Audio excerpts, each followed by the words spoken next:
ओम नमः शिवाय। शिवलिंग की पूजा करते ही हमें क्या फायदे मिलते हैं, जाने शिव पुराण में क्या लिखा है। हिंदू धर्म के महत्वपूर्ण ग्रंथों में से एक है शिव महापुराण। भगवान शिव से जुड़ी हुई इसमें कई कथाएं हैं। चलिए जानते हैं कि आखिर इस ग्रंथ में शिवलिंग की पूजा को लेकर क्या क्या बताया गया है। अगर मेरे पेज पर आप नए हैं तो फॉलो कीजिए, लाइक कमेंट में हर हर महादेव जरूर लिखिए। इस साल 11 जुलाई को सावन महीने की शुरुआत होने जा रही है, तो शिव भक्तों को इस महीने का बेसब्री से इंतजार रहता है। इस दौरान लोग भगवान शिव की पूजा अर्चना करते हैं। कहा जाता है कि अगर आप विधि विधान से इस महीने में पूजा करते हैं तो आपकी हर इच्छा भोलेनाथ पूरी करते हैं, क्योंकि भोलेनाथ बहुत ही भोले हैं। बहुत जल्दी पूजा से वो प्रसन्न हो जाते हैं। तो सावन में शिवरात्रि में मंदिर से लेकर घरों में शिवलिंग की जलाभिषेक किया जाता है। ऐसा ही नहीं कि सिर्फ सावन के महीने में या फिर महाशिवरात्रि पर ही शिवलिंग की पूजा की जाए। शिवलिंग की पूजा तो आप पूरे साल कर सकते हैं, उससे आपको विशेष फल की प्राप्ति होगी। सावन में शिव जी की पूजा का महत्व इसलिए भी बढ़ जाता है क्योंकि ये महीना शिव जी का सबसे प्रिय महीना है। शिवलिंग से जुड़ी हुई कई बातें हैं जो शिव महापुराण में बताई गई हैं। साथ ही इसमें शिवलिंग की जो पूजा है उसके होने वाले फायदे के बारे में भी बताया गया है कि शिवलिंग की पूजा करने से आपको क्या फायदा मिलता है। तो बताते हैं हम कि शिवलिंग की पूजा से आपको क्या फायदा मिलता है। शिव महापुराण के प्रथम खंड के 9वें अध्याय में शिवलिंग की महत्ता बताई गई है। शिव भगवान ब्रह्मा और विष्णु जी से कहते हैं कि जब वे लिंग के रूप में आए तो काफी बड़े हो गए थे।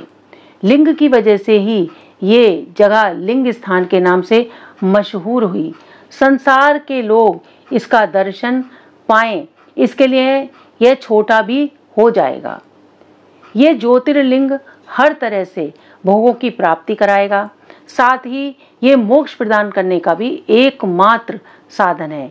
इसका दर्शन करना, इसका स्पर्श करना और ध्यान करने मात्र से ही लोगों के जन्म और मृत्यु के बंधन से उनको छुटकारा मिल जाएगा। आप किसी भी भाव से शिवलिंग की पूजा करेंगे, शिव भगवान की पूजा करेंगे तो आपकी वो मनोकामना जरूर पूर्ण होगी, क्योंकि भोलेनाथ बहुत ही सहजता में प्रसन्न होते हैं। जीवन के बंधन से आपको मुक्ति मिल जाएगी। शिव जी ने आगे कहा है कि अग्नि से लिप्त पहाड़ जैसा शिवलिंग जहाँ प्रकट हुआ है उसे अरुणाचल के नाम से जाना जाएगा।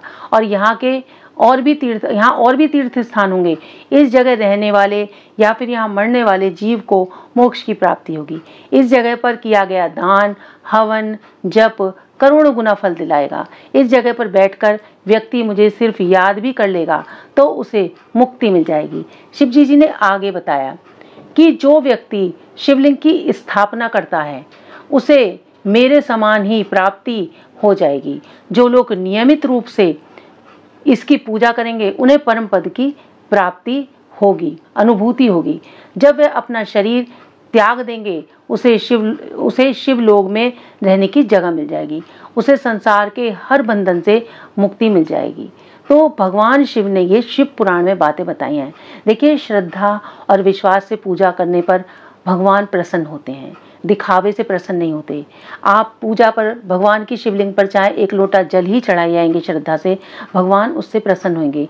अश्रद्धा से भगवान प्रसन्न नहीं होते। गीता में भी भगवान श्री कहते हैं कि अश्रद्धा हुतम यज्ञम दत्तम, जो अश्रद्धा से यज्ञ करता है, तप करता है, दान करता है, उसको मैं प्राप्त नहीं करता। केवल श्रद्धा से किया हुआ पुष्प भी, जल भी, हर चीज़ भगवान श्रद्धा से प्राप्त करते हैं। इसलिए जो भी पूजा का पाठ करें आप श्रद्धा से करें।